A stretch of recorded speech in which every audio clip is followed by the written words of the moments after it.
Hello everyone and welcome. I have a very special workshop to share with you today. It's called The Way of the Woke Wild Wolf Parent. That's going to be you. You're going to know your path. You're going to be feeling confident to raise the most centered, strong, powerful, intuitive, instinctual children on the planet after this session today. All right? I absolutely guarantee it. You're going to know exactly what you need to do as a parent to raise children who will thrive despite the chaos of the modern world. Are you ready?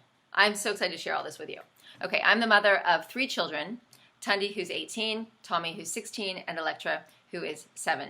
And I have lived in New York City, raised most of their lives in New York City. We now live in Cape Town, South Africa, and I've experienced a little bit of everything, having been through all these different ages. So with one child about to go off to university, and having had the experience of raising teenagers, and having had, of course, everything before that, all the intervals, all the junctures, I've been there. I understand them. I've been really successful with them because of what I've learned over the years and the philosophy that I've integrated. And what this does is this workshop encapsulates the most important takeaways for parenting across the board at any age. It's going to give you the confidence you need to know that you're going to know how to make the right decisions. So, and that's really all you can do. You can just, as a parent, all you can do is be the example and direct things according to the highest possible philosophy you can embody. So I want to give you that now. Okay, so now, what is this way of the woke wild wolf parent? Let's unpack it a little bit and understand what I mean by all these things. So let's start with woke. Woke is to be awake and conscious to what is really going on in the world, and not to be one of what we call the sheeple, those who are hypnotized, mesmerized by the media, their school education, the social conditions, the programs, all these things that keep them locked down in a very small blinkered state of being, as opposed to the woke person who has woken up from that, who has basically been able to take the blinders off, rise to the eagle's perspective, see what's really going on, and make conscious choices for themselves. So the woke generation is that generation who has used the information exchange in technology, especially, that has been made available, because as more people wake up, become woke, they're able to motivate, inspire others to do likewise. So generally, it takes a certain kind of disposition to be receptive to the information that comes, in order to wake us up from that dormant state of being just inured and caught up in the sort of ways of culture. But those who do and those who get it become woke. And in order to be a great parent, you have to be woke, because otherwise you're just keeping your kids on that same conveyor belt, on that same assembly line that really leads to nowhere. And it just creates another generation of stressed, disempowered people. So in order for us to be great parents, we have to be woke. So that's number 1. That's woke. Wild. Let me unpack wild. That's one of my favorite things to unpack, because most people think that wild and crazy are the same thing, when in fact, wild and crazy are antithetical to one another. To be crazy is a result of domestication. Wildness, true wildness, means that you are part of the interconnected network of life. You have not been separated from your natural habitat. You have not been domesticated. So wild and crazy do not go together. Wild is the foundation we need in order to not become crazy. Okay, so when we went through this mass domestication, which there are a lot of different timelines we can follow, but I tend toward the 10,000 years ago, moving from wild foraging into domestication of food, because when domestication of food happened with the advent of the agricultural revolution, everything became domesticated. Animals, plants, people. It was a mass scale, full scale domestication. So when we were taken out of the wild, put into the farms and agrarian lifestyle, everything started to get fenced in, boxed in, controlled. It was man's attempt to control nature out of man's fear that there wouldn't be enough. Okay, so that's like rule number one, separation. We've got, if we look at the universal laws, the premier universal law is that we are in oneness is the law. We are, everything is one. All living things are connected by what I like to call the supreme network of life. So we're just everything is in synchrony, is in harmony, works in operation with all other living things. So when we lose track of that, when we start to cut those threads, we damage the network. We damage ourselves because we are a holograph of the network. So with the advent of the agricultural revolution, the domestication took us out of, cut all the strings and started to disempower us, and made us very dependent. So no longer were we able to use our instincts, our intuition, and to forage, to know what's good, what's not, to have relationships with the animals, the insects, all the different layers of kingdoms of life that were around us. We were then relegated to being dependent upon lesser faculties, let's say, to our own hard work and labor, and to whatever the weather might do to bring or not bring the crops. So it instilled a kind of fear in us, and it perpetuated that fear. That fear grew, where and we became kind of like if you're taken into captivity in any way, you are no longer connected. You no longer have your freedom because you don't know how to operate in the wild. You can only now operate in the domesticated scenario. So raising children in the domesticated scenario has made them they're instinctually weak. Okay, that brings us to the wolf. The wolf has been so maligned in our culture. From the get-go, we're taught about the big bad wolf in Little Red Riding Hood. The wolf is always the bad guy. The wolf steals the sheep, which is kind of ironic, really, because we're talking about the sheeple. But it's actually there is with anything there is the positive expression and the dysfunctional expression. And granted, if you take a wolf, and this is actually very apropos, if you take a wolf out of its habitat and its way of being able to operate as a fully fledged wolf, then it will turn and it will be dysfunctional. It will become what we would call the mangy wolf. And there are a lot of mangy wolves out in the world. A lot of people with a lot of power who have not known how to use it, or not been able to, who have not been guided to learn how to use power in a functional way, because they have been saturated in this domestication. And in the domesticated world, power is always misused. It's always used to be controlling. So that's where we can have a mangy wolf scenario. But at large, when we speak about the wolf, we're talking about a very powerful spirit animal whose characters should be celebrated.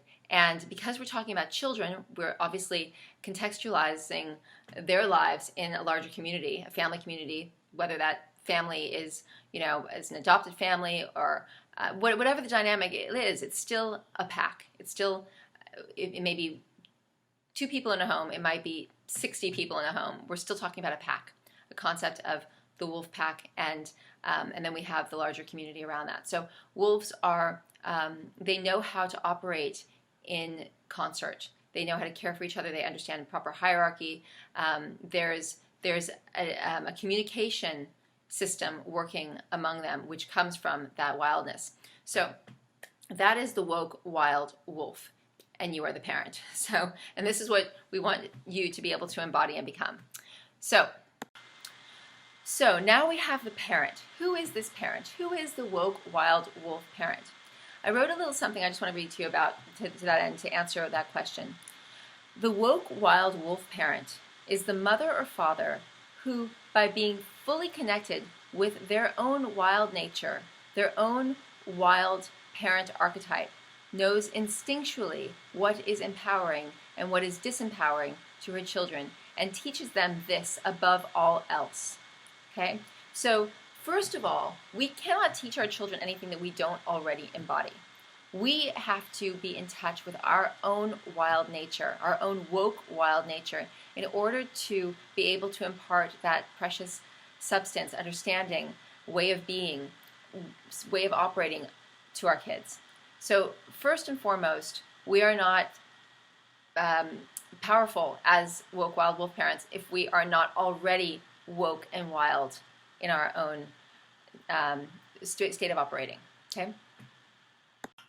Okay, so now, ready to get started. I have about 23 things that the woke wild wolf parent knows and does. This is how they operate. This is what they do. Get out your pen and paper and take your notes, because these are really, really powerful. Okay, number one. The woke wild wolf parent does not need any authority, teacher, doctor, minister, priest, rabbi, mullah, school administrator, media outlet, family member, or friend to tell him or her what is right for their child. Okay, that's already a biggie, because most people tend to look to other outside authorities for their guidance. The buck has to stop right here, guys. You have to get in sync with your woke wild self, and then you become the ultimate authority. There are times when we will consult others, but there's a big difference between consulting with someone who you think may have valuable insights to share with you. That's a factor of being open-minded, which we all want to be, and receptive. There's a big difference between that and taking somebody's word for something because they are an authority, usually because you're conditioned to believe in what they are saying because that's how things are done. We have to take the concept out of our vocabulary if we're going to be successful at this, that's just the way things are done. If that is in your psyche, it's going to undermine every attempt you make to be a great woke wild wolf parent. So we might take insights and consider advice given to us, but we are the authority because we are the one that's connected, and because we take responsibility for being connected and staying connected at all times. That's great for us. That's great for our kids. That's great for everybody. Okay, so we can't just say, oh, we're the final authority and the buck stops here, but yet we're not living that woke wild wolf person, individual kind of way of engaging. We can't have a lesser consciousness and then own that authority. We own that authority because our consciousness matches it. It gives us the ticket to be the authority. Does that make sense? Okay. The next one, number 2. The woke wild wolf parent knows what true nourishment is, and he or she knows what undermines nourishment on every level. They know this because they have learned to nourish themselves emotionally, physically, mentally, and spiritually. So, nourishment. Nourishment is the foundation of what we need to give our children on every level, physically, emotionally, spiritually, energetically. If we fail to nourish our children on any of those levels, they are going to suffer imbalances. We were largely, in our generation, I can't think of anybody I know who was really raised by a woke wild wolf parent.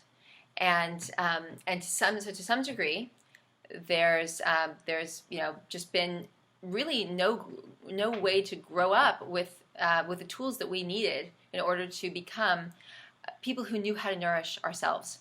We were actually taught the opposite between television commercials and junk food and all this. All of it. You know it all. I don't need to recapitulate it here. But every single one of the things that we were exposed to. I'll speak for myself and my generation. I'm in my mid-40s, but those 10 years older and 10 years younger, 20 years older, 20 years younger, more or less the same thing. We were all collectively instructed on how to make sure we never got nourished by the foods and drinks and substances we consumed, by what we put on our bodies, by how we lived, by what we were exposed to mentally. Everything undermined our nourishment. So to be able to come to the table as a parent and be someone who's learned how to nourish themselves in order to be able to own the fact that you can feel confident in nourishing your children, It's a major thing. So it takes time to learn how to nourish yourself, but you have to do the work in order to do that. And you get to the point where I suppose the best homework I can give you to learn how to nourish yourself is to dissect everything you do and think in a day and ask yourself, is this life generating? Does this nourish my well-being? Does this make me grow? Does this make me a more ordered person or a more chaotic person? Does this contribute to the harmony of my spirit? Does this feed my spirit? If the answer is no, those are non-nourishing things, and you have to find a way to release them. Keep the nourishing things and celebrate the fact that you're doing that. And tell your children that you're doing that. You know, it's great to share that with them and let them know that you're doing this as a way of being a more integrated, connected person. And they'll be comforted by the idea that their parent is on this path, even if they don't fully understand it the way you might want them to, or in a logical way. I guarantee you that because children have such rarefied antenna, they pick up on the fact that the adults around them seem very lost, very fragmented, and it makes them nervous. It gives them a sense of inexplicable insecurity. So to know that you're on this higher path and that you're not just relegating your life to what's done or what's common will give them a great sense of inexplicable security. Okay, next, number 3. The woke wild wolf parent knows the life-generating force working in them and through them as their primary sustenance. They also know the counterfeit force and what it looks like, feels like, and sounds like. The woke wild wolf parent is a fierce protector and is fiercely loving because in their functional expressions, love and ferocity are two sides of the same coin. Okay. So what this boils down to is the woke wild wolf parent is able to discern between what is life generating and what is life deteriorating. Again, you can go back to what is nourishing, what is not nourishing. Goes back to the spirit. And the wolf has such great intelligence and inherent instincts because it has so much spirit. It's so connected to spirit. The spirit is conducting through it. That intelligence comes from spirit. Now, when you domesticate a dog, you take a wolf and and you domesticate a wild dog over time, it loses all of this. It loses all of its instinct, its intelligence. It winds up breaking down more easily physiologically, mentally, in all these ways. That's domestication, and that equates that lack of intelligence, that lack of integrity in the bones and skeletal system, and all these aspects. When a wolf is domesticated, those generations, that degeneration over generations, is evidence of spirit having left the animal as well.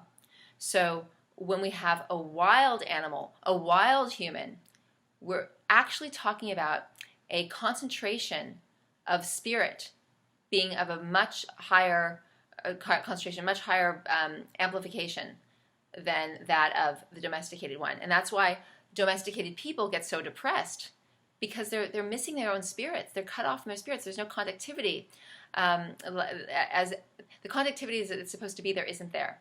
And they know that something's off. They know that they should be brighter, more inspired. There must be something more to life, and life should theoretically be so much better, but yet it's not. And of course, everything in the media is making out as if they're the only ones that are struggling. So, because everybody looks so happy and life is so great on a screen, but not in the actual human experience. And that's what domestication does to people. So, to know the life-generating force and to know that this connection to spirit and this connection to the life-generating force is the primary sustenance for ourselves is powerful, because that means that all these various things that we're trained to believe that we need in order to be happy, in order to be sustained on any level, they're actually not essential. What's essential is that we're connected to spirit, and that's the life-generating force. So we have to know that, and then we have to know what depletes it, right? I said here, we have to know the counterfeit force of it, that which is an imitation of it, that which shows up and says, oh yeah, I'm energy, I'm going to make you happy, I'm going to sustain you, I'm going to be, I am that which you need. But yet the woke wild wolf parent knows the difference between the two and can discern which is in fact the counterfeit from the true spirit, the true life-generating force. And when you're filled with that spirit, you are automatically, you become a warrior of it. And what it means to be a warrior, a light warrior, a warrior in its most positive context, a functional warrior, is that a great functional warrior protects life. And it will defend life to the hilt. And especially, it will be ready, at the ready, to defend that which cannot defend itself, which is our children. Until they are fully matured in their own sense of regaining, restoring their spirit, their connection to life, they are in need of our protection. Okay, that's the state of of immaturity. It hasn't come to fruition yet. It needs protection.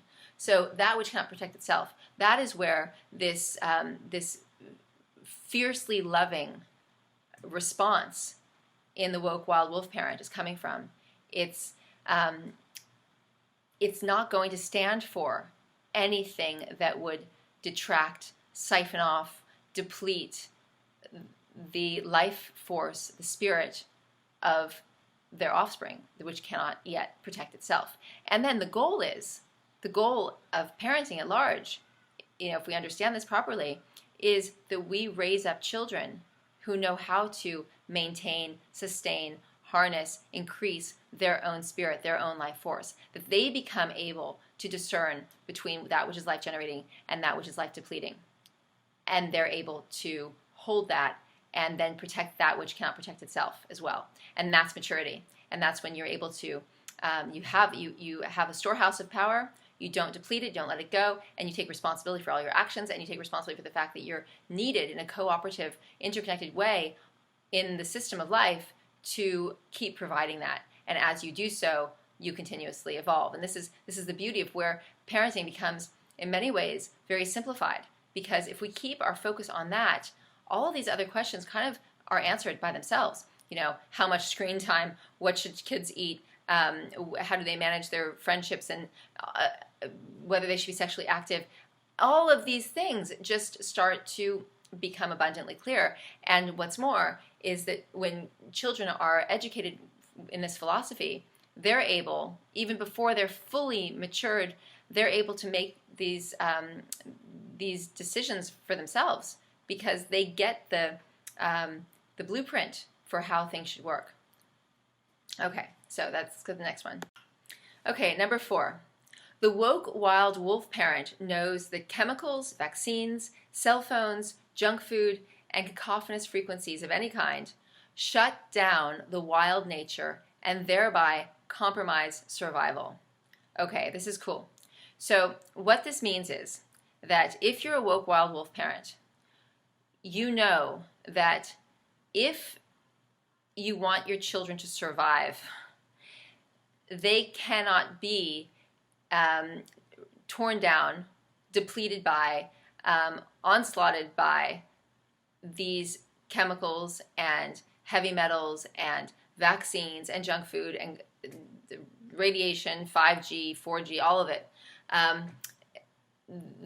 Those things are not just theoretically bad for some inexplicable reason. They are actually dysfunctional and life-destroying because, for this simple reason, let's get back out there in the forest with the wolves, they compromise survival. Okay? They are going to make your child less able to survive. So what do we do in this culture? We make sure that the nursery is all well organized, that the kids get on the right list for schools, they have all their school books, that they have their right uniforms or clothes for school, that they have their special birthday parties and all of these things, the right classes and the right tutors and unfortunately, the pharmaceutical adjustments made to make sure that they are able to concentrate in the classroom and all this jazz. Okay, so this is very unjazzy jazz. So when in fact we're doing all of these things that are yet compromising their survival. Why are we doing it? Because that's the way things are done.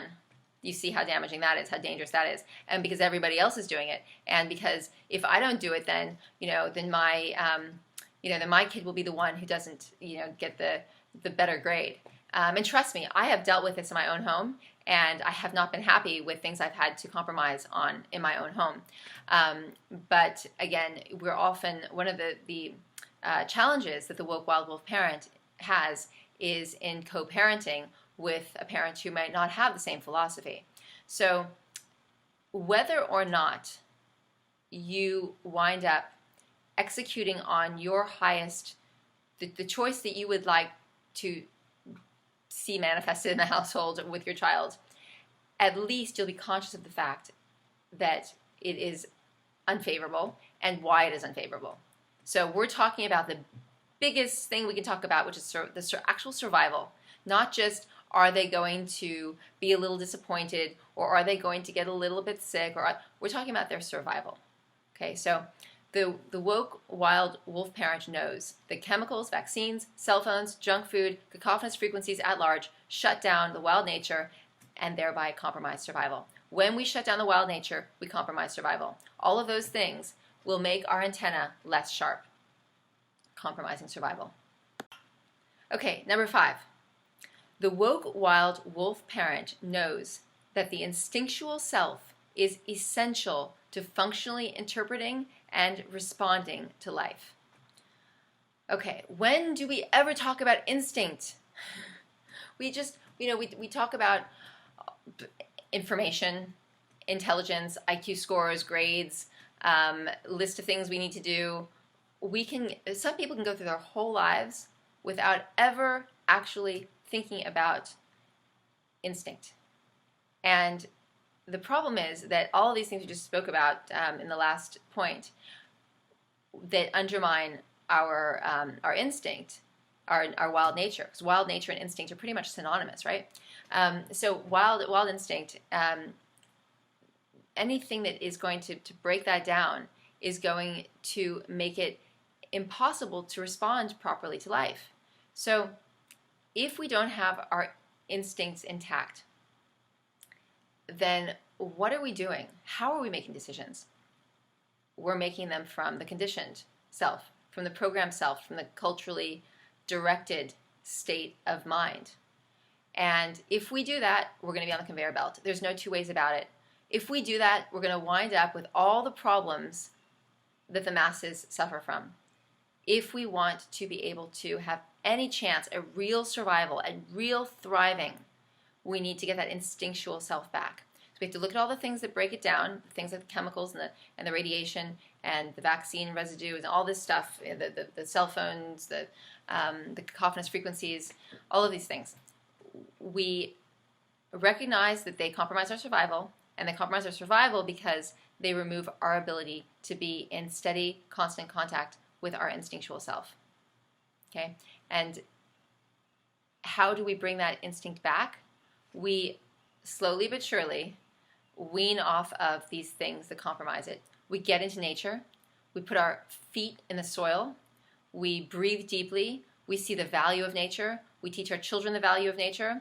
We start to understand the difference between the centripetal and the centrifugal. The centripetal, which is life-generating and self-sustaining, versus the centrifugal, which is wasteful of energy and just depletes us. So we need to start making all of these connections. Of course, there's a lot to know, but that instinctual self is the place from which we need to respond to life. And when we do, when we get back there, our decisions, our choices will reflect a much higher order, will reflect a lot more spirit. And wherever there's more spirit being reflected, there's going to be much more abundance, better outcomes, win-win scenarios as opposed to anything less than that. It all just starts to come together. Okay, number 6. The woke wild wolf parent knows the connection between suppression of expression and the resulting depression and self-defeating behaviors that will inevitably follow. This is what I call the suppression, expression, depression connection. Suppression, expression, depression connection. So if we suppress our truth, we are suppressing our spirit. If we suppress our spirit, we have less spirit and we become depressed. It's that simple. So if we're going to be these wonderful woke wild wolf parents, first of all, we have to stop suppressing our own expression. And it's going to take a little time to untangle the gnarly knot of our own emotions and experiences that have been weighed down, tangled, and shut down due to them not having an obvious place in an unnatural culture. But once we start to realize that the culture is unnatural and that our instinctual feelings when we were a child, whenever these things were shut down, were not off the mark, but they were spot on, that indeed you were right to feel hurt, you were right to feel sad by that, you were right to have emotions that were completely justifiable given whatever scenario you were put in, because your youthful antenna knew that something was wrong. Okay, so when you go back to that manner of thinking and start to unpack all the things that broke you down, you can start to bring that suppressed spirit back to the fore. And as you do so, you'll get more energy, you'll feel more spirited, and your intuition will start to be restored. So wherever there is suppression of expression, there will be resulting depression. Okay? And depression is an emotion and a state of being, yes, but it's acted out, can be acted out in a lot of different ways, not always the obvious ways, but there will always be self-defeating behaviors associated with it.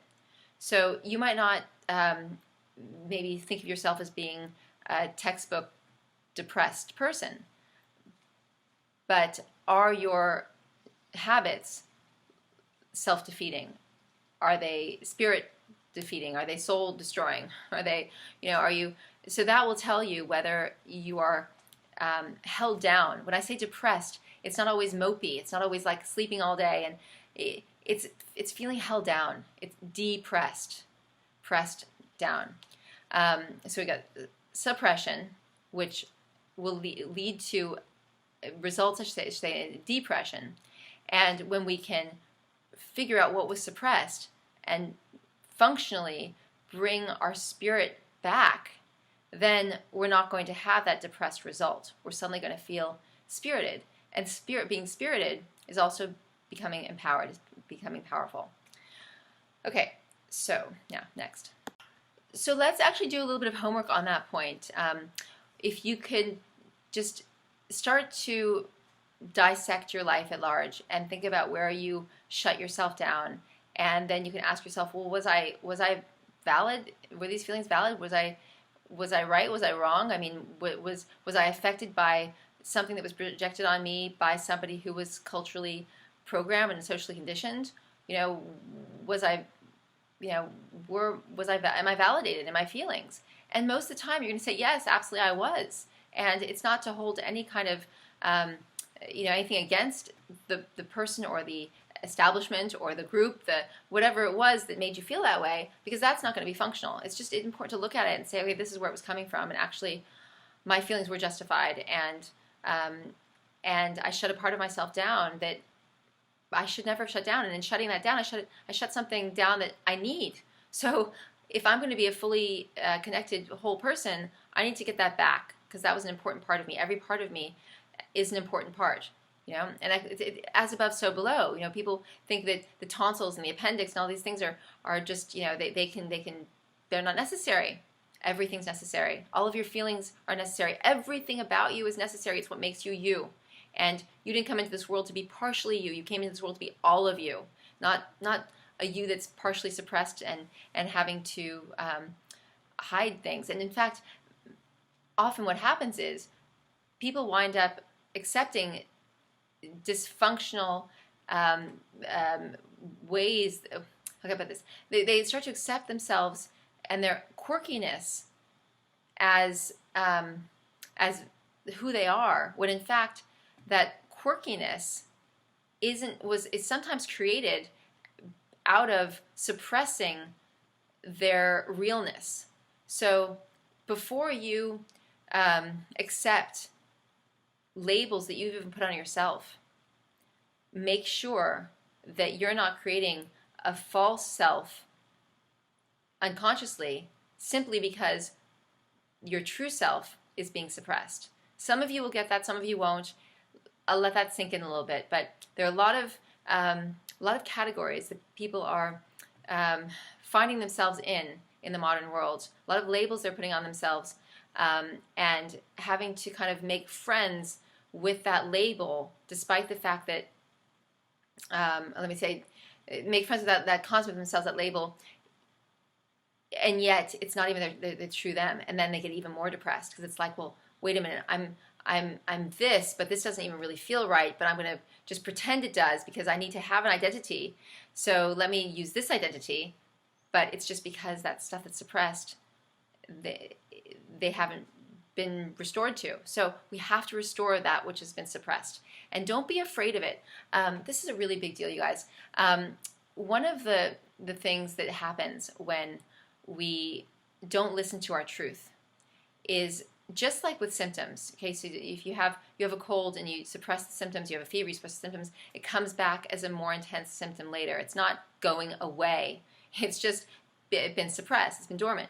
And so the symptoms will increase. In the same way, when we suppress parts of ourselves, when there's a communication that comes up in ourselves that says, "Oh, I'm angry about this," or this is not right. This that knowing, that inner knowing, and if we suppress it, what we wind up doing is creating these shadows in ourselves, and the best way to actually put it, and it sounds a bit harsh, but these monstrous aspects, and they only become monstrous because we ignored them when they were gently niggling us and telling us something.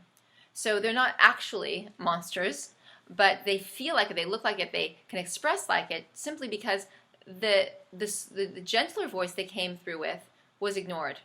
So when we think about the shadow self, and we think about the parts of ourselves that we hide from, the dark part, let's say, I'll use the term dark very loosely, but that's a result of us not listening to ourselves and lying to ourselves and suppressing things over time. So it's actually very easy to heal these dark, shadowy, monstrous kinds of aspects that maybe we're just too afraid to look at. Don't be afraid, because if you see it just as a stronger communication from yourself to yourself, then it's really not that scary. Then it's just, okay, what didn't I listen to? Oh, I see. Accept, move on.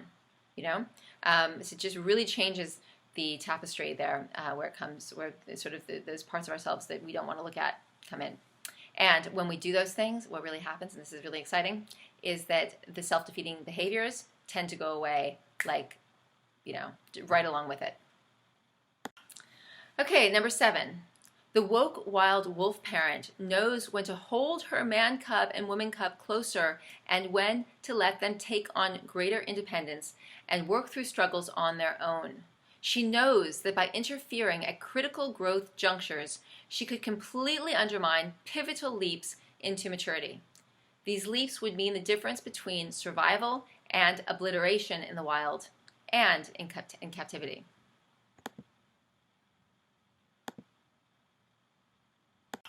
So what does this mean? It means that there is a time to hold those cubs and keep them close to you and be nursing them literally or hypothetically, literally or figuratively. There's a time to keep them in the cave and, close at hand. And if at that time they need to be held close, they're not, that's a problem. But when they need to experience life on their own and not be mollycoddled, they need to not be mollycoddled. They need to have experiences, to try things out, to stumble, to make mistakes. If they don't have the opportunity to do on their own at those critical junctures, they're not going to get what they need to survive. And remember, the opposite of survival is obliteration. So if they're not going to survive, what are we signing them up for? What are we doing if we're not going to give them the opportunity to survive? We're going to relegate them to obliteration. That's really, I mean, when we look at things very, very clearly, when I see these, these parents who are mindlessly submitting their kids to vaccines and mindless entertainment and the devices and all this stuff, they're basically, I mean, this sounds really harsh, but they're not taking responsibility for their child's survival. They're basically leaving it in the hands of something else, which is, we know, is not going to result in their survival. It's going to result in their undermining and their the removal of their wild wolf instincts. So it's really important. In fact, because we need to become this wild wolf parent ourselves before we, or this wild wolf individual ourselves before we parent this way, it forces us to do this for ourselves too. Okay, so this is a very interesting thing that happens to our culture. We tend to tell each other and to send the message out that just like indulge yourself and be comfortable and do the things that make you feel good. Well, there's a time for that.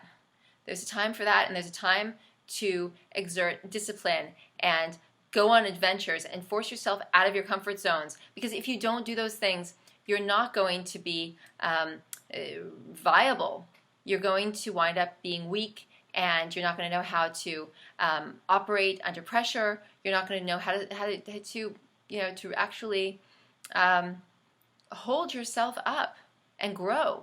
You're only going to know how to indulge yourself, and that's why we have all of these problems in our culture today of obesity and self-indulgence and everything from addictions to alcohol and drugs and shopping and relationships to affairs and misalignment in relationships.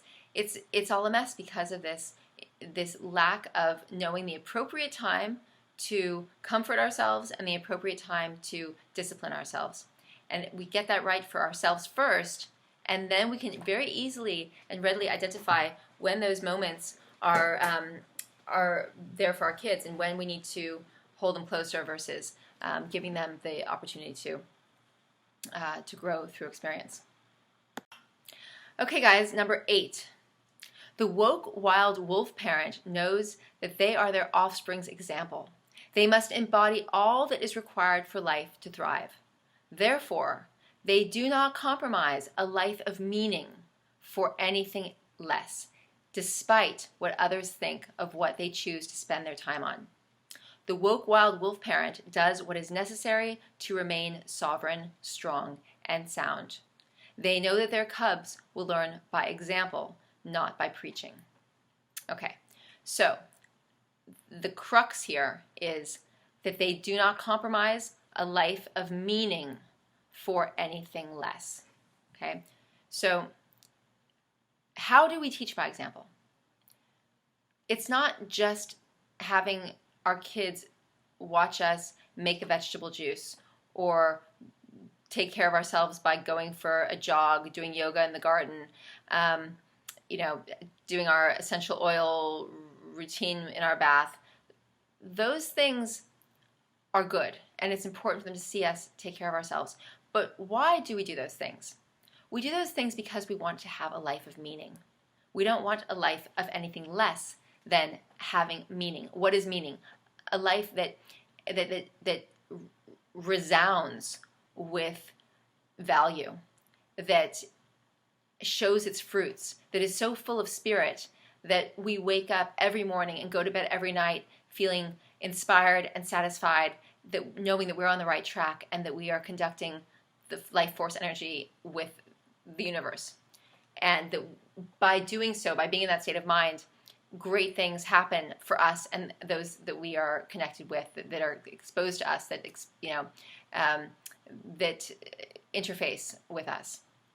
That the world makes sense as opposed to nonsense. Maybe a good way of looking at it. So the only way for us to really be an example to our kids is not in the things we do, but in the why we do them. And the why we do them is because we want to have a life of meaning. Because we're not just here to be on that conveyor belt, to be on that assembly line, to tick a few boxes, get a couple of degrees, make a few bucks, be able to afford a vacation, and then retire in Florida. That there is something much bigger happening. That there is a critical importance to our being here on this earth, conducting energy with the extensive supreme network of life, and that really matters, and that we are really needed, and that we really need to be part of the bigger picture of that. And then all the cool stuff happens as a result of that. Better stuff than just making a few bucks and going on vacation and, having a few degrees and stuff. That all can be done, no problem. But that's the least of it. The really cool stuff that happens is that magic occurs. That you'll only know this when it's happening in your life, but your life will be about so much more than any of the things that people strive to do. It will just be sparking with magic. But so it comes down to having a life of purpose, and then your kids observe that. And you do the things that, that encourage that life force to flow. You make your green juice, you do your exercise, you do your deep breathing, you have your sauna, you connect meaningfully with other people, you don't waste your energy. Also about the things you don't do, right? I mean, there's, of course, it was just spoke about the things you do, but they also see that you're not engaging in behaviors and attitudes and engagements that are not about spirit or not about a life of meaning. That don't, if there's a term called cognitive dissonance, that your life is not a life of cognitive dissonance, that your life is about something that is an uncompromised kind of expression, that it's not, and I've struggled with this in my own life because of previously, because of having to live with a very different mindset with my spouse. So it can be very, very difficult to navigate territory sometimes where you are living out a kind of a cognitive dissonance, and that's really unhealthy for children. And I saw that play out in my family too. Really unhealthy for children to see a parent in a state of cognitive dissonance, and they pick it up and they see and they understand it in their way that they can't always verbalize, but it makes them very unsettled and very uncomfortable. So it's very important to make adjustments in one's life at the appropriate time when one is ready, to ensure that that one is not living out a kind of cognitive dissonance. Okay, number 9. The woke wild wolf parent knows that they must teach their cubs the deeper reason for things and instruct them by demonstration in the natural laws. So in order for us to break through to the intelligence of our children, to help to make sure that they're understanding in a sort of an academic way why we're doing what we're doing, we teach them the natural laws. We help them understand why things work and why they don't work, not just as a random outcome, but actually applying the natural laws. So, for example, we, as fundamental and basic as cause and effect. Okay, so if you help your children trace back a situation they had, that would, the situation, the outcome of the situation would be the effect. Help them trace back to find out why that effect was what it was, because it mirrored the cause. There's over 20 natural laws, universal laws that I've documented, we can share them. I'll put together an appendix for you guys to see those and go over them. But it's really important for children to understand the intellectually why things happen the way they do, why outcomes occur, why frequencies have impacts on our cells. It's really important to teach our kids the meaning of the reasons for these things, not just to, I'll often call out to my son, take that cell phone out of your front pocket, you're irradiating your testicles, okay, but so why? Why is that the case? He doesn't like to sit and listen for too long to me explain it, but I'm going to make an attempt to explain it nevertheless, and at some point some aspect will sink in. So there's an example, but we really have to help them understand the reasons behind things. And the woke wild wolf parent knows this and does it, and the wild wolf in their way, the wild wolf parent in the wild will do this in their way too.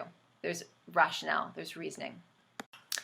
Okay, number 10. The woke wild wolf parent knows that the child come young adult needs to be in constant connection with his or her own wild nature, and to learn the difference between being a wild person who plays at domesticity and who appears to observe some of the cultural norms versus being a domesticated person who plays at being wild, or the type who confuses the two. So that probably sounds confusing. Let me explain.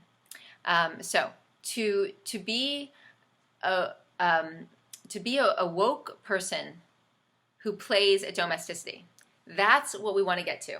We want our children to be able to be so good at being wild that they can actually play the role of being domesticated, and they know they're playing a role. And this is what we need to do first, and it's so awesome. I mean, this is like super, super fun, because what it means is that it's like when Shakespeare said, all the world's a stage, and we're merely actors. But yet we know we're actors. Imagine if we're on a stage play, playing out a role, and we think this is our life, and it's not our life, we're just acting. So we want our kids to become really great actors. People often say, well, don't you want your kids to be competitive in the world? Well, that's a false sense of competition, a false sense of being able to be competitive in the world, is to go out and get all your degrees and get all your internships and get your jobs and da-da-da-da. Because then you are unaware of who you really are, and you're caught up in a role that you're basically competing with other actors who also don't know who they are. And then your life is shot, because then you're going to be disappointed, dissatisfied, depressed, you've suppressed everything that's your truth, and then you wind up having addictions, and your life unravels and you don't understand why. Okay, that's how we raise kids who don't understand why. And those kids, those adults, those individuals are the ones who are domesticated but play at wildness, at being wild. And those are your textbook rebels. Those are the ones who are going to, drink and smoke and go nuts, not wild, and go crazy. And they're acting the misconnoted concept of wild. They think they're wild when they're anything but. They're playing out the program of the rebel. And it's so predictable, and it's so, it's one of those things that those who control the sheep will love to see, because that's like a double illusion. Oh, I'm so free, and I'm the anarchist, and I'm the wild one, and I'm going to just do whatever. I'm so crazy. They are like exponentially more domesticated in many ways. You have some who are actually, their antenna, they're trying to break free, and hopefully they do get there. But anyway, what we want to have happen is we want to be able to raise kids who are innately wild, whose instincts are intact, and they know that they understand the natural laws, they're connected, they've seen an example in their parents, and yet they can go out into the world and they can put it on, and they can know how to play the role, and they can play better than anybody else plays it because they're conscious of it. And that's the young person who grows into a super empowered adult. And that's also the person who can really bring change to the world, because they're not, they don't appear to be so different. They can step into the role and change people's minds for the better, help wake people up, help motivate and inspire them to see what's true by wearing the regalia of the time period and not being off-putting and seeming to be so far afield because they're not in the world. Does that make sense? So I'm going to repeat this one because it is really it's such an interesting concept to just sit with. So the woke wild wolf parent knows that the child come young adult needs to be in constant connection with his or her own wild nature and to learn the difference between being a wild person who plays at domesticity and who appears to observe some of the cultural norms versus being a domesticated person who plays at being wild, or the type who confuses the two. The type that confuses the two, I think, is just no man's land, lost cause. No one's lost cause, but this is a sense of like really being lost. But if you can help your kids see that their connection to power will actually enable them to operate in the world in a way that enables them to choose for their highest good, for their best interest, and for that of others that they'll influence, that's a way to really send your kid off into the world with power. Okay, number 11. The woke wild wolf parent knows the domesticated world is the world of unnatural, enforced order and structure. It has its purpose, but it must be balanced by and ruled by the wild truths. For example, a house may be useful in that it brings comfort and shelter, but the house must obey the natural laws for it to ultimately be a place of true shelter. Okay, so what this means is that while we may live and raise our children may go on to raise children in a domesticated setup, the domesticated stage play, if that setup can follow the natural laws as closely as possible, there is a way to survive and thrive in that setting.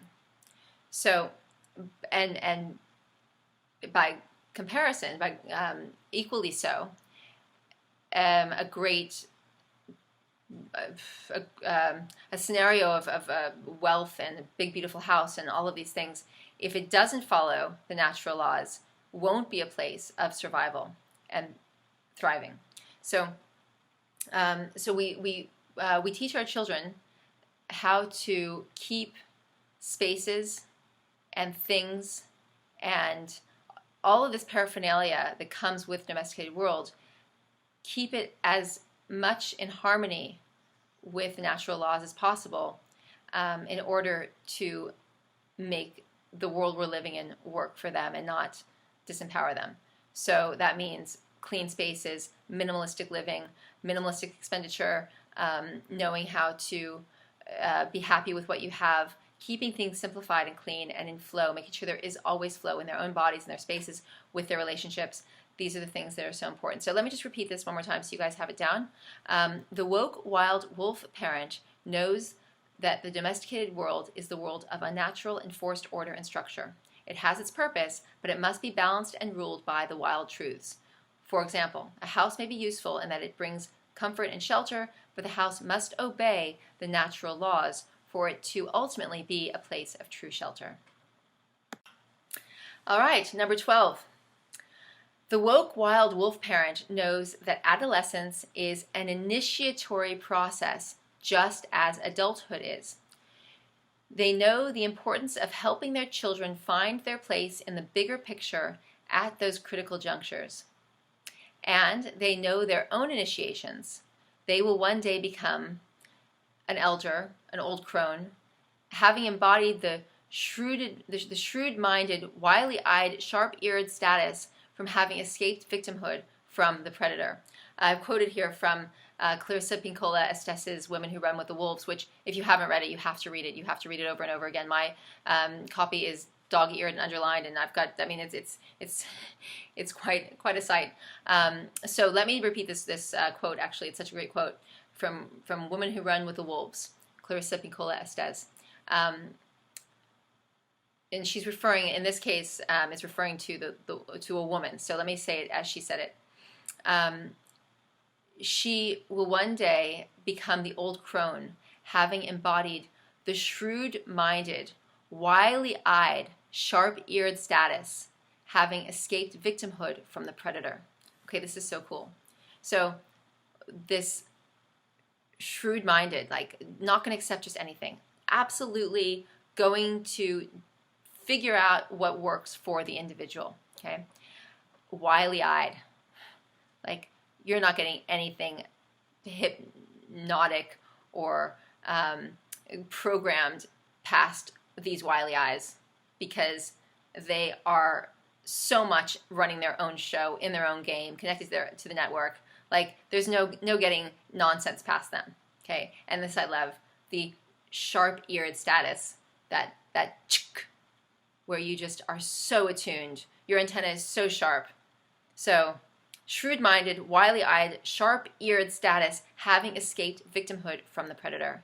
Okay, this is the kid who didn't get taken because you were such a great wild wolf parent that you gave them what they needed to make sure they would never become the victim of the predator. So the predator's out there and wants the kid to not have instincts, to not know who they are, to think they're an actor and not be that fully emboldened, empowered individual. You know, we live in a world today, actually the concept of the individual is so important to bring up with this, especially right now in this this number 12. We live in a world where we are led to believe that our individualism is being looked after, that culture cares about us knowing our truth and knowing who we are uniquely. The opposite is true. It's whitewashing everyone to believe the same thing and basically eviscerating our individuality. So the illusion is that you can be anything you want and we accept you in this whole extreme left-winged thing. You know, everything's welcome, everyone's accepted. But that's not actually the case. If you play that game and you play into that mindset, then they'll accept you. But the second you're actually a true individual living out your uniqueness, you get shut down because it doesn't work with the script. So this escaping victimhood from the predator means that your kids grow up with an absolute sense of their individualism that cannot be taken by anyone who would want them to not be in connection with it, not be aware of it. So important. Now, let's go back to the first part of this point, which is super, super important. Adolescence is an initiatory process. Why do we go through so much during adolescence that's out of sync, it's uncomfortable? Well, mostly because we are living in such a domesticated way that everything that is true about the way our bodies want to express, the way our character wants to develop, is derailed. We see this in acne, in heavy menstrual flow with girls, in adolescents going, bonkers. It's not supposed to be a time where they lose their footing. It's supposed to be a time where they enter into greater responsibility. And it's in every native culture, it's a time where they're tested and they're put through an actual initiatory process so that they can learn to value life. All of the great initiatory processes that are given to adolescents, usually around the age of 13 in most native communities, is to bring them to a state of being responsible warriors for life, for their community. So they have to be put through things that are difficult in order for them to really value what life is and how important it is for them to look after their community and themselves and the things that are of value to their community. And the things that are value to their community are the things that are all about the life force and the things that maintain and sustain their communities. They would never be told to value anything that would undermine it. And when you start to understand that, you realize why these kids are going so bonkers, because and it's expressed in so many different ways. Their hormones are going crazy, not because their hormones are changing. Adolescents in native communities, of course, everything's been compromised now. But if we go back several hundred years, look at Native communities, other than the Western world, you don't acne and all these issues, this horrific smells that come off of young boys, teenage boys. I do karate with them. I know they smell frightening, and all of these problems, they're there because there's not a proper initiatory process. They're there because that which led up to what should be their initiatory process was also out of sync. So it's not supposed to be this way. And if you can recognize this adolescent time, this 13-ish time period, 13 years old-ish, and you can create something for your adolescent that will give them a kind of a healthy initiatory process. You take them on a big hike, maybe. It can be a small thing. It can be a several days in the forest. It can be a boat trip where they're given more responsibility. I mean, I can't, whatever in your life, you need to contextualize it based on your life.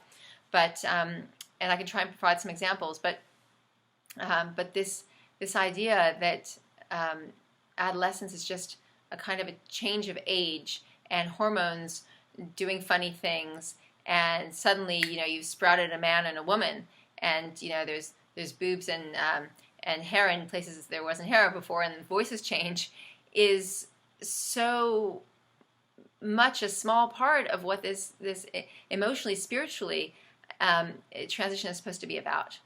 And that's what makes a young man a warrior.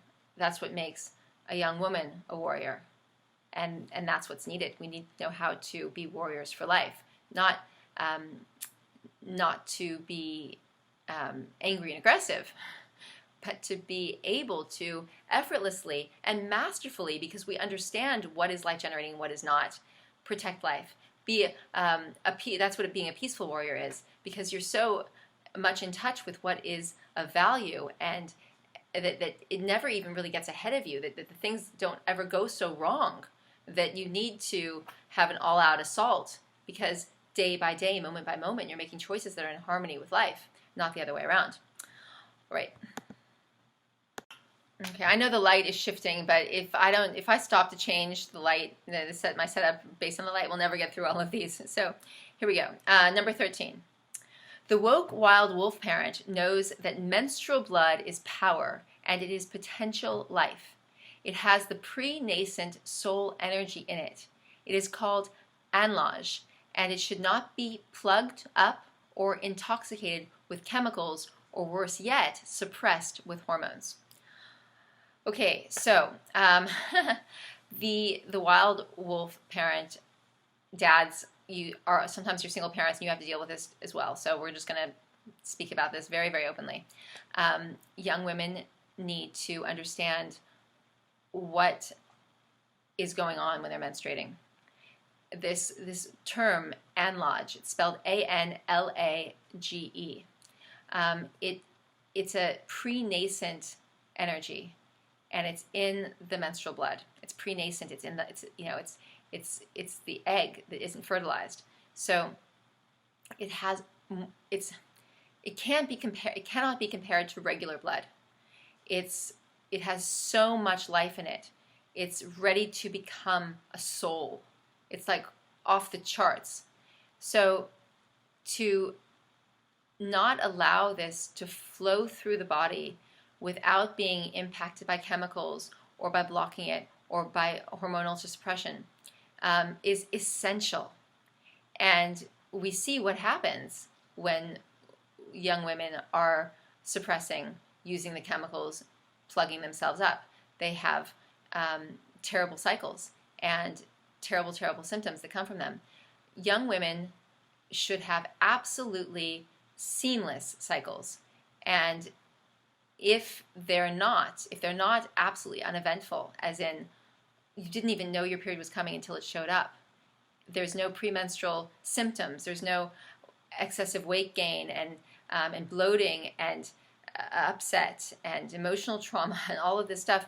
I mean, I remember when I was in an all-girls boarding school, when I was in high school, and I couldn't believe all the girls that would take the day or 2 days off and like stay in their bedrooms, and that was even legitimate.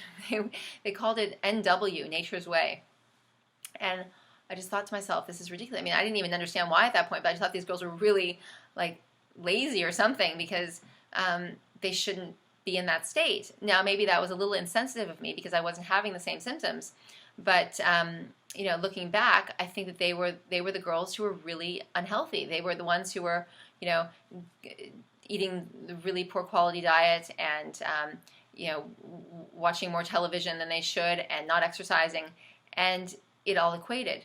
But you can be doing all of those things. You can be doing all the right things, say, and yet eating well and exercising, and yet using mainstream tampons and they have chemicals in them, or being on birth control, and there are other ways that hormones are suppressing cycles as well. Girls who don't want to get their periods, and it's so out of sync, and that out of syncness is really a euphemistic way of putting it, because it's actually traumatizes the body, traumatizes the energy flow, and this energy is in the release, and the menstrual release is not, like I said, like just regular menstrual blood. So it's a very powerful time. There's an energy that's moving through the young woman that needs to be honored.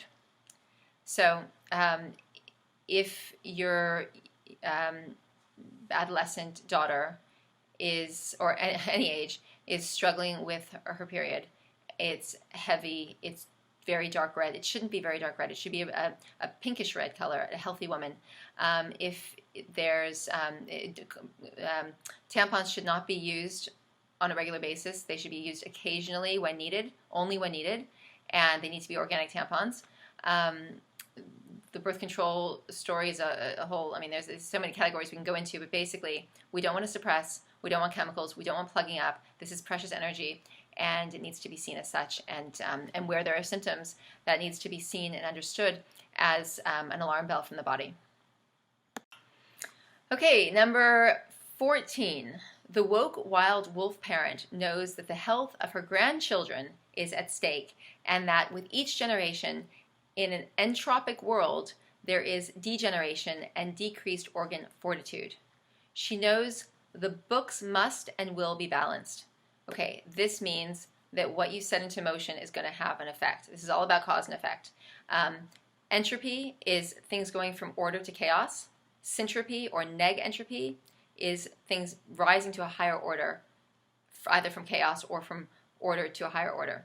So if this is so the woke wild wolf parent is not just thinking about their children, they're thinking about the grandchildren. They understand that what their children do is going to result in how their grandchildren experience life. So the generational unfolding is further ahead. They're not just thinking myopically in their next generation. This idea that the books must and will be balanced. Let me explain what I mean by that. That basically means that there is a price to be paid. And if something is out of sync, it's not going, there is no getting away with it. That it's going to show up somehow. And by looking after your own children, you're looking after your grandchildren. It seems an obvious point maybe, but if we are indulging our children in things that we talked about before, like what everybody's doing, and so it's just the way things are, we're basically relegating our grandchildren to a devastating health, mental, emotional, energetic situation. Okay, number 15. The woke wild wolf parent knows that her children's destiny is directed and nothing should be forced. This should take a lot of pressure off of us parents because there is a much bigger picture at work in our children's lives. And this is why we don't want to get our children hooked onto things that they feel they have to have, whether it's getting into a certain university or having a certain relationship work out, or whatever it is, making sure they get on the the ballet troupe that they want. It can be any number of things. Allow them to learn how to hold loosely to these things, to aim for what they are drawn to and do their best, but know that there is this network that has its own idea, that is so much more intelligent than we are, and that they have a destiny. And knowing that also takes the pressure off the parent significantly, because it's like, well, we're going to do what we know to do, and we're going to do it as to the best degree we possibly can, and yet we know that there's something bigger at work. So this is just really an important attitude to maintain as a woke wild wolf parent. It's, will create ease between you and your own desires and visions for your children. It'll create ease between you and your kids. It'll create ease for them if they're really high achievers or if they're set on certain things. It maintains a certain fluidity in life where there's something, if we can just stay open, something is working through this. So let's keep the conditions of life favorable to flow, and it will make it much easier for destiny to bring us what it's going to bring us anyway. Okay, number 16. The woke wild wolf mother knows the signs and indicators of corruption, rot, and calcification, and can therefore intervene preemptively to prevent harm to her cubs. Okay, so this means that we need to know the signs of calcification and corruption. Corruption is basically rot. So that we can stop it before it gets ahead of us. So when we start to see that things aren't, we see that okay, for example, your child isn't really moving that fluidly. You see them maybe tense. Maybe they're complaining of back pain or shoulder pain. Maybe they're complaining of headaches. Maybe there's intestinal cramping or whatever it is. Like if it's kind of perpetual, it's not going away, it's an indication that the body is seizing up, that there's lack of fluidity, and lack of fluidity is going to lead to essentially the decay cycle. So that's what we're dealing with. We're dealing with calcification, or I should say, calcification leading to stagnation, leading to decomposition, a decay, which is rot. So if you start to see that, and it can be emotional too. It can be that the child is not expressing well, that its verbiage, its ability to communicate isn't fluid. For example, when I was much younger, when I was a kid, I didn't have a constant stammer, but I stuttered and stammered a lot. And even if other people didn't hear it, I could hear it in myself, or I would kind of just cramp around certain words, and I could feel it. Like, why is that happening? I lost my voice, as most of us do as we move through this culture. And anywhere there's a constriction, there's going to be it can be a physiological stammering, it can be a verbal stammering, it can be a mental stammering, kind of getting a little bit out of sorts in one's mind, which can happen to our kids, and they don't always verbalize that. They don't know how to sometimes. But this lack of flow, and the woke wild wolf parent is able to pick that up, whether it's physiological or verbal or emotional, energetic. In some way, they're going to keep an eye out for where things might be percolating in the wrong direction, and they're going to identify it. So to basically have your antennas tuned toward your children's fluidity, are they where are they holding back and why? And if you can catch it early, it will prevent it from escalating. Okay, number 17. The woke wild wolf parent knows that spirit, supreme intelligence, reigns over all. That's R-E-I-G-N-S, not reigns over all. They know that helping to shape the spirit will shape the life. A good spirit equals a good life. A strong spirit equals a strong life. They know that sometimes we need to parent our own spirit. Basically, meaning that we need to make sure that our spirit is being nourished and nurtured. That's what it means to parent, is to nurture and nourish. So, this idea of making sure that the same spirit that the individual, the adult, is connected with, it is the most important thing. We said this earlier on as well. That if that spirit isn't shaped to the degree that the child is aware that spirit is everything, and that's all that matters, then that life is going to be compromised. It's not going to be sustainable. It's not going to be the life, the survival is going to be compromised. So we go back to this, and we kind of touched on this before, but it's a little bit different. Shaping the spirit shapes the life. A good spirit is a good life. A strong spirit is a strong life. If we as parents keep that in mind and we think to ourselves, okay, let me not ask my child the same old question. Okay, how was your day? What did you do? What did you study? Did you get your test back? Are you going to be on time for hockey practice? Da, da, da, da. Yes, ask those questions if you need to, because sometimes we need to. But take inventory on your child's spirit. Is that spirit good? Or has it gone a little bit off? Has it lost its way? Is it strong? Is it robust? Or is it struggling? Because the second that spirit is struggling, it's starting to deplete. Because a struggling spirit doesn't know how to nourish itself, doesn't know how to bring itself back. It needs help. It needs your help to bring it back.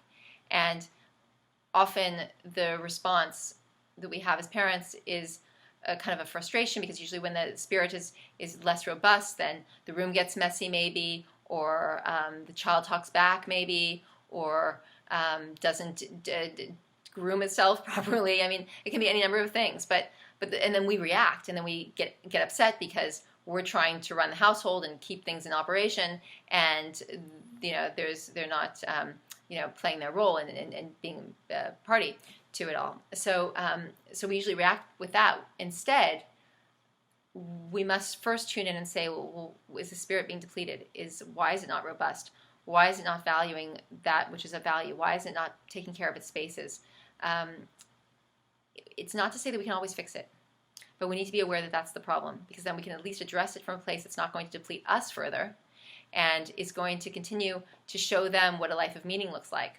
So if we don't hold that standard for ourselves, that we want a life of meaning, we might just go ballistic. Sometimes we still will go ballistic. I'm not saying I don't go ballistic. I do go ballistic. I have a lot less over the years. So there were times I just, couldn't not go ballistic. And now I have a choice. I kind of use it when I need to, when I'm trying to make a point. But that's just a kind of a gaining power and a kind of a gaining a mastery over your situations as a parent. But if we can at least stay undisturbed long enough to figure out what is really going on in our child's world and why their spirit might be being depleted, we can have a much more interesting conversation with our kids. We might not say to them, hey honey, why is your energy a little depleted today? It's looking a little robust than usual. You might not do that, but you might say, I can see that that you're not yourself, and I want to help get you back to yourself. So maybe we can if we work out this problem that you might be having, you want to share it with me, we can help us get you back to your robust self, or your, get back to you and get you back on track so you can have the energy you need to do your assignments and, and have some good family time, or however it plays out. All right. So that's number 17. Okay, number 18. The woke wild wolf parent knows there are rhythms and cycles to life and how and when they operate. They know that the panther roars to protect what is of value to it, and that the cycles and rhythms of life also protect and evolve what is of true value. So we want we need to understand that there are these rhythms and cycles in life, and they keep things clean. It's a great way of looking at it. If you think about the seasons, that if there was just one season, things would stagnate.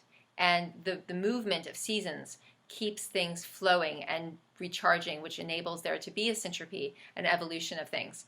So we want our children to respect these cycles and understand them, because of how they're able to, because of how these cycles sustain our lives, sustain the well-being of nature. So when they do this, they'll have greater value for nature, for that which is life generating, and for these cycles, and they'll start to, with the same kind of ferocity, the same kind of drive as a panther would have, say, when it's protecting what's of value to it. So it gives them understanding and appreciating the cycles and rhythms of life as being essential to maintaining the well-being of life, gives them a reason to protect and defend life with a certain healthy ferocity. So yeah, it's just something that's really important for them to understand, that there are these rhythms and they keep things fresh and clean. And that's also why they won't be mono-seasonal in their emotions, that tears need to wash away what was stagnant, and that there needs to be times of being in winters of one's life to be quiet and meditative and reflective, as much as being extroverted and in the sort of equivalent of summer and the bursting. If any one of these things will imbalance them, and that if they can maintain these cycles and respect what comes up in them, that will ultimately keep their spirits flowing, and keep which in the flowing spirit is the increasing spirit. Because remember, we're talking about a centripetal energy. Centripetal is self-regenerating, it's self-increasing. So where there is flowing spirit, there will be even more the next day. And that's why if they can understand that these cycles work to their benefit, they can keep on recharging themselves and becoming more all the time.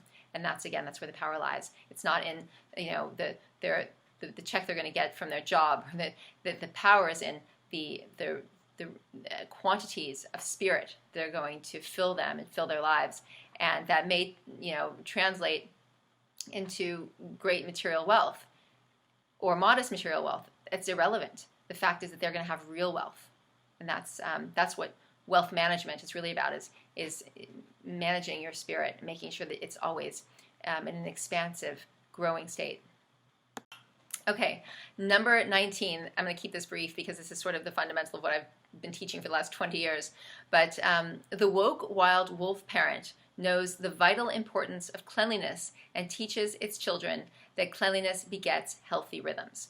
So this goes back to what we're talking about, cycles and rhythms, and that if we don't have a clean system, if we don't have clean spaces, if we don't respect cycles, emotional cycles, that there's going to be a lack of healthy rhythms. So we need to keep things clean in order to have healthy rhythms, and healthy rhythms enable us to keep things clean. Okay, number 20. The woke wild wolf parent knows that it is more important to be true than to be nice. Nice is submission to the predator. Imagine a wolf mother teaching her young to be nice in the face of an angry ferret or a wily diamondback rattler. That is a quote from Clarissa Pinkola Estes' Women Who Run with the Wolves. From here, nice is submission to the predator. Imagine a wolf mother teaching her young to be nice in the face of an angry ferret or a wily diamondback rattler. Right? We don't want to teach our children to be nice. We want to teach them to be wily-eyed and sharp-eared. We want them to be true. And it's such a beautiful thing. It's so pure. It's so quintessentially what all of this is about, because when we're true, we're instinctual. When we're true, we are in sync with life. When we're true, we're wild. Domesticity isn't truth. Domesticity is an imitation world. It's the opposite of truth. It's fabrication. So we teach them to be true.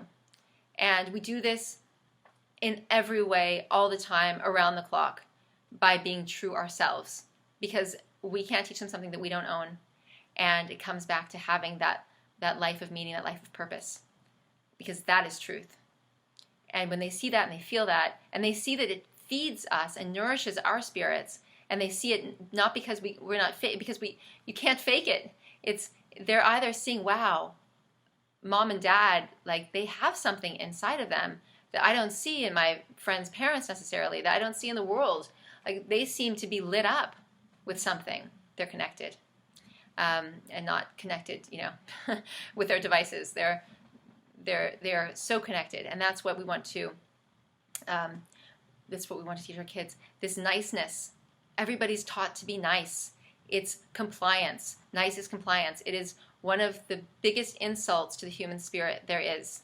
Doesn't mean you can't be polite and sensitive and kind. Kind and nice are not the same thing. You can be true and be kind.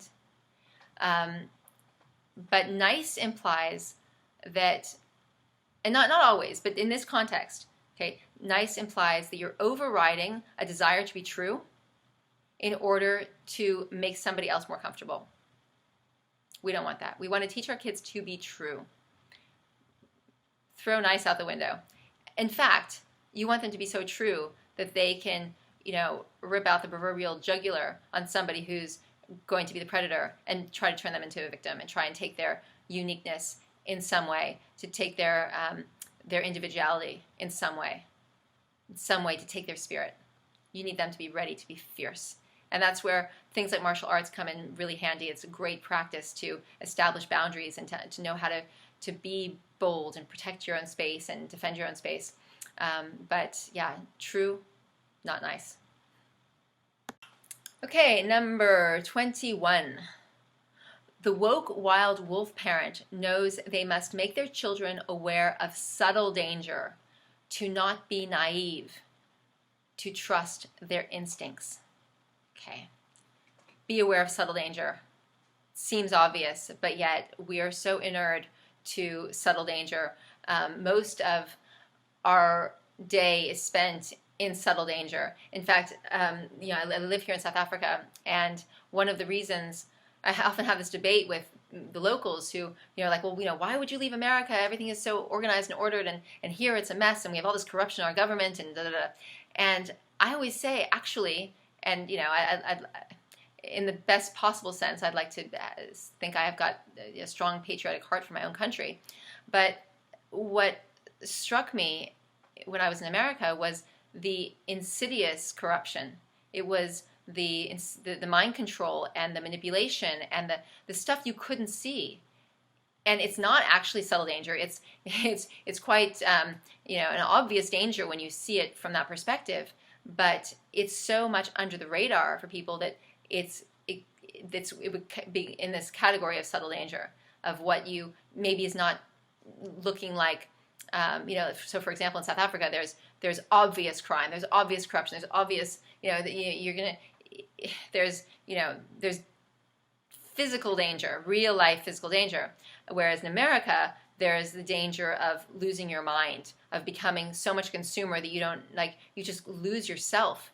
The kinds of political leanings that get people out of thinking for themselves, the perpetual pungeting of the television and news media. That's insidious, deep, dark danger. But that's what I'm talking about too when I'm thinking about trying to communicate this idea of subtle danger. But subtle danger, to not be naive. Naive is really the opposite of maturity. Innocence is beautiful. And you can be innocent and be mature. Those are completely compatible, and that's what I aim for personally. It's what Christ said, to have to be innocent as doves, yet as what was the term? Like as aware as a serpent. So maturity and innocence, great. Naivety and maturity, antithetical, opposites, antonyms.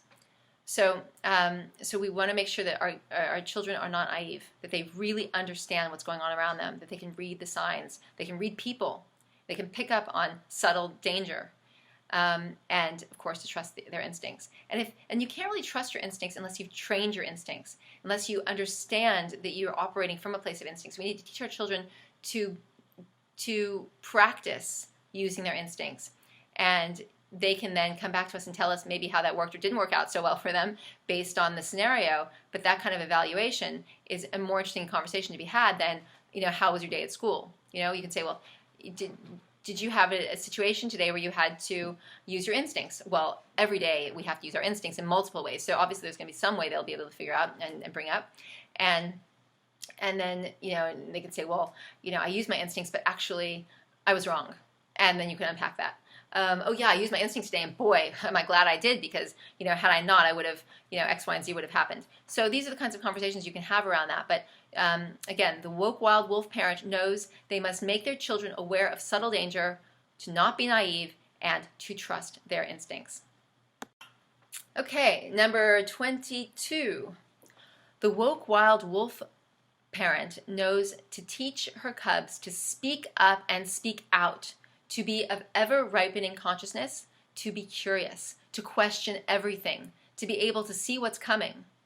They teach them the difference between functional curiosity, which is investigation, discerning what is protection and survival, and dysfunctional curiosity, which is snooping and gossiping. So functional curiosity versus dysfunctional curiosity, two very important factors of distinction.